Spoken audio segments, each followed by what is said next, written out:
दोनों हाथ उठाकर किसान के सच्चे बेटे हो तो किसान एकता, किसान एकता, किसान एकता, वंदे वंदे। धन्यवाद।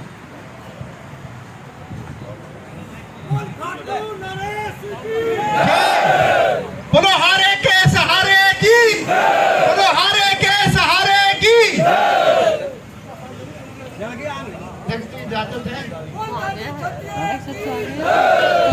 आपके चैनल के माध्यम से मैं एक संदेश जरूर देना चाहता हूं कि आज जैसा कि पंचायत की कमेटी ने, किसानों ने देखा है कि हमारे G20 चल रहा है, इसलिए थोड़े से शांतिपूर्ण अनेक तहसीलदार को भेजकर सरकार ये सोचती है बस हमने धरना वो कर दिया। अगली बार सिर्फ इसी चीज़ के लिए किसानों ने फैसला लिया है कि हमारे देश की किसी भी हाल में बदनामी ना हो। हम अपने इस प्रोग्राम को, हम धरने को कंटिन्यू रखेंगे और इससे आगे सरकार को सूचित किया जाता है कि हम आर पार के मूड में या तो हमारा सोल्यूशन करें या अदरवाइज हम रोड भी जाम कर सकते हैं, हम कुछ भी कर सकते हैं अगले उसके लिए। क्या नाम है आपका? मेरा नाम जयपाल यादव। वीरमती यादव। भाई क्या चाहते हो कि सरकार ने आपकी जमीन एक्वायर कर ली है, उसमें आप क्या कहेंगे? हमारी जमीन हमको चाहिए। अच्छा, हम हाथ जोड़ के हाथ जोड़ करते हैं मुख्यमंत्री साहब से कि हमारी जमीन हमें वापस दो या हमारे पैसे पूरे दो। हम बड़े परेशान हैं, हम काफ़ी टाइम से परेशान हैं, हमारे बच्चे परेशान हैं, हम बिल्कुल परेशान हो चुके जब हम रोड के ऊपर आए हैं। हमें हमारी जमीन ही चाहिए, पैसा पूरा ना दिया हमारा, हमें हमारी जमीन चाहिए। हमें वो चाहिए, बर्बाद हो चुके हैं, बिल्कुल रोड के ऊपर आ चुके हैं। कुछ भी तो ना दियो, नहीं खोसली मारी तो जमीन। मेरी क्या असलत होती है? हाँ जी, भाई सबसे पहले फोन में देखूं? अपना, हाँ अपना नाम बताओ सबसे पहले। मेरा नाम धनपति। भाई क्या सरकार ने जो आपकी जमीन अधिग्रहण की है उस पर क्या कहेंगे आप? खट्टर ने जी हमारी 4 बार एक्वायर कर ली जमीन। 2006 में करी, 2004 में करी, 2006 में करी, अब 2011 में करी। उस वक्त तो खट्टर था ही नहीं, 2006 सरकार ने तो करी थी हमारी जमीन।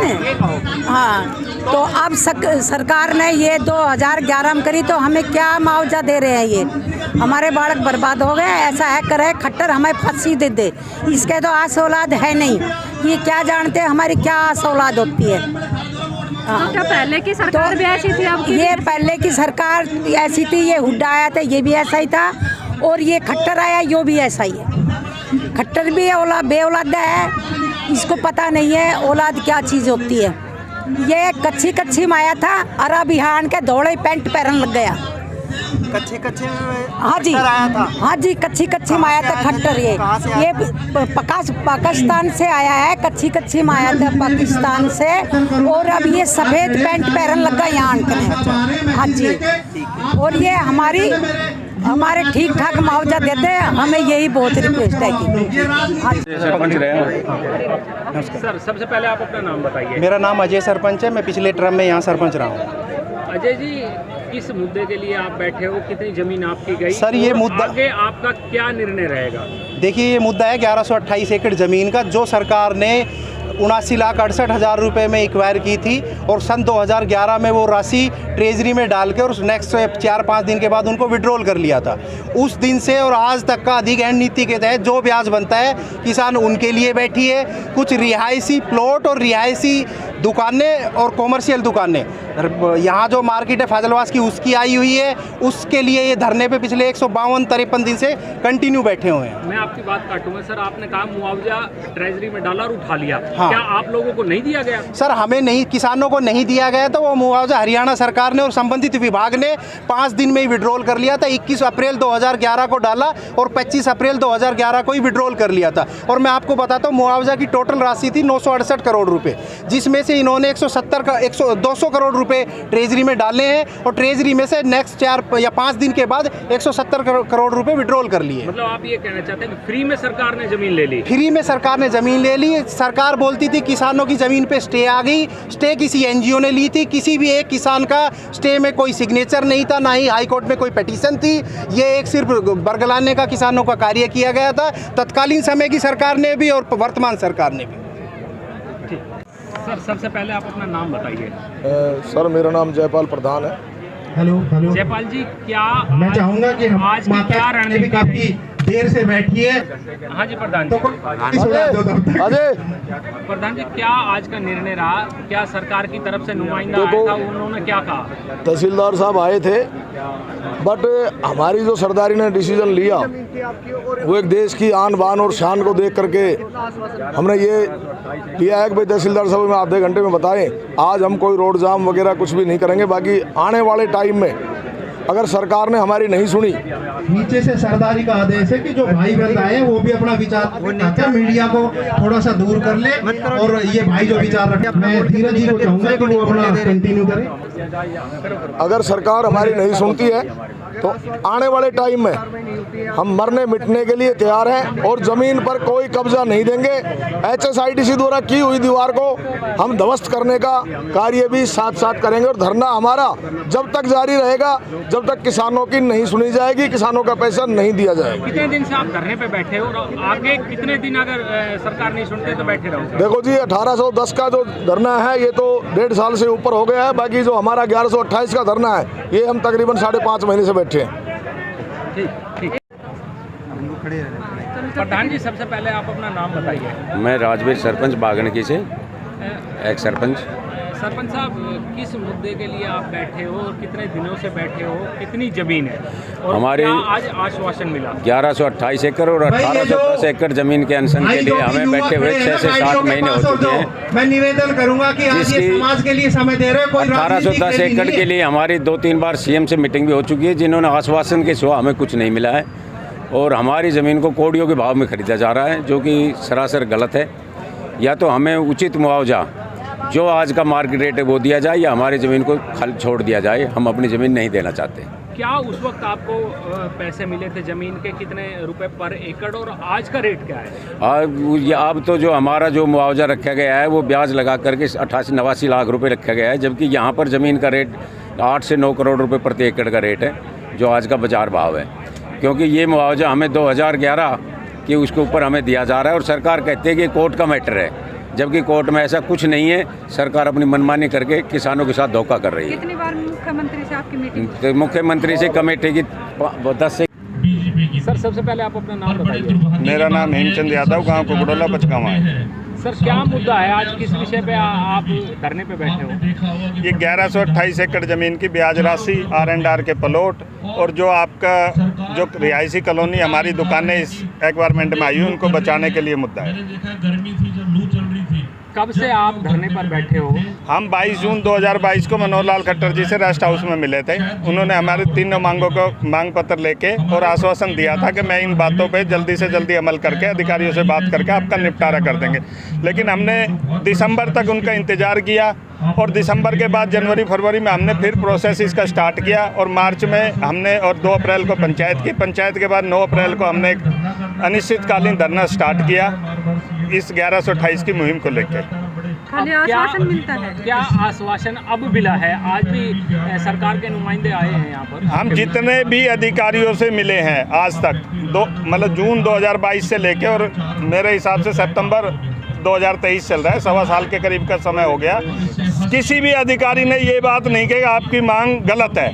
अगर हमारी मांग को गलत बता दें और गलत साबित कर दें, हम आज धरने से उठ के चले जाएंगे। सब ने कहा कि आपकी मांग जायज़ है, आपका पैसा बनता है, आपको R&R के प्लॉट मिलने चाहिए, आपकी रिहायशी कॉलोनी और दुकानें छूटनी चाहिए, लेकिन सिर्फ आश्वासन के अलावा और हमें कुछ भी आज तक नहीं मिला। सरकार को क्या जताना चाहते हैं सर? आपकी बार बार आश्वासन पे आश्वासन दिए जा रहे हैं, आपकी जो सुनवाई है वो नहीं की जा रही। मैं आपके चैनल के माध्यम से 2 बातें ही कहने, इस हरियाणा सरकार को, मनोहर लाल खट्टर जी को चेताना चाहता हूं कि संज्ञान में ले इस मामले को और जल्दी से जल्दी इन किसानों का निपटारा करें। 2011 से ये मुद्दा है, उस टाइम कांग्रेस सरकार होती थी, और कांग्रेस सरकार ने जब किसानों के साथ गड़बड़ करने की शुरू की दक्षिण हरियाणा की, तो कांग्रेस पार्टी का सुपड़ा साफ हो गया। 2014 में एक भी विधानसभा की सीट नहीं थी, और 2019 में भी दक्षिण हरियाणा ने बीजेपी की सरकार बनाई। ये मुख्यमंत्री जी कहते हैं कि भाई मैं समान विकास करूंगा किसानों की, लेकिन सबसे ज़्यादा कुचलने का काम बीजेपी सरकार के राज में किसानों का हुआ है। आप एक चीज़ बता दो, 48 लाख बेस प्राइस पे इस NH8 पे ज़मीन मिल जाएगी? मिल जाएगी तो आप बता दो। और 21/4/2011 को HSIDC और हरियाणा सरकार इस ज़मीन की मालिक बन गई थी और जो 968 करोड़ रुपए उसका यूज हरियाणा सरकार और HSIDC ने किया और उस पैसे का 1 लाख करोड़ रुपए हरियाणा सरकार और HSIDC ने बनाया। किसानों को क्या मिला? किसानों की तो ज़मीन भी गई, पैसे भी खत्म, कुछ नहीं है। और मैं आपके चैनल के माध्यम से कहना चाहता हूं, मनोहर लाल खट्टर जी हर जनसंवाद प्रोग्राम करते हैं। मैं कहना चाहता हूं आज कि पटौदी विधानसभा में अगर जनसंवाद प्रोग्राम कर जाए मनोहर लाल खट्टर तो हम भी जीते जी पचगांव चौक पे अपनी आत्महत्या कर लेंगे। एक प्रोग्राम भी पटौदी विधानसभा में नहीं होने देंगे। और दूसरी बात, आपके चैनल के माध्यम से एक चीज कहना चाहता हूँ। कहते हैं मैं हरियाणा का सबसे लोकप्रिय मुख्यमंत्री हूँ। लोकप्रियता पे इतना घमंड है मनोहर लाल जी को, तो ये 3 निगम निकाय के चुनाव पेंडिंग चल रहे हैं, करा के देख ले। लोकप्रियता यहीं साबित हो जाएगी, यहीं साबित हो जाएगी। 2.5 साल फरीदाबाद, 1 साल गुड़गांवा, 2 साल मानेसर नगर निगम, कराओ चुनाव, अभी लोकप्रियता साबित हो जाएगी। और ये निकाय के चुनाव इन्होंने लोकसभा के चुनाव से पहले करा दिए, तो इनका सुपड़ा साफ होना है। लोकसभा और विधानसभा के चुनाव में इनका थैला पकड़ने वाला दक्षिण हरियाणा में कोई आदमी नहीं मिलेगा। अब आप क्या चाहते हैं सरकार से? हम चाहते हैं कि हमारे ब्याज का पैसा, हमारी R&R के प्लॉट 2010 के बेस प्राइस पे और जो हमारी रिहायशी दुकानें, मकान जो इस एक्वायरमेंट में आए उनको छोड़ा जाए। हमारी यही 3 मांगे सरकार से।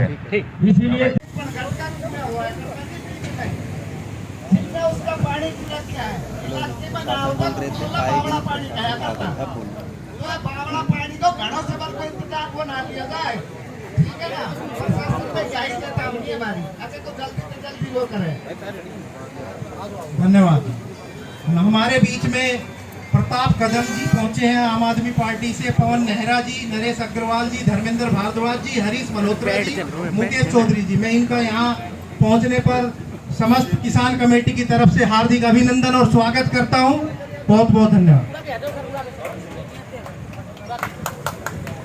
गोल्डी थोड़ा पीछे, गोल्डी थोड़ा साइड आए हैं मानेसर से तहसीलदार साहब, ये ड्यूटी मजिस्ट्रेट नियुक्त है यहाँ, तो ये आए हैं। देखते हैं अभी क्या मैसेज है। ये अधिकारी कोई भी बात कह रहा है तो सभी ना झुके। कमेटी के 13 लोग हैं या जो भी समाज बनाएगा वो लोग आराम से उस मैसेज को सुने और एक सुव्यवस्थित तरीके से पंचायत चलाए। और जो भाई ये और भी बता दूं, ये तो नमूना है, माल तो गोदाम में है, ठीक है, इस बात को भी आप मान लेना। ये तो आगे सिर्फ सैंपल रखे हैं, माल गोदाम में है भाइयों, तो उसको सोच समझ के आश्वासन को सुना। धन्यवाद।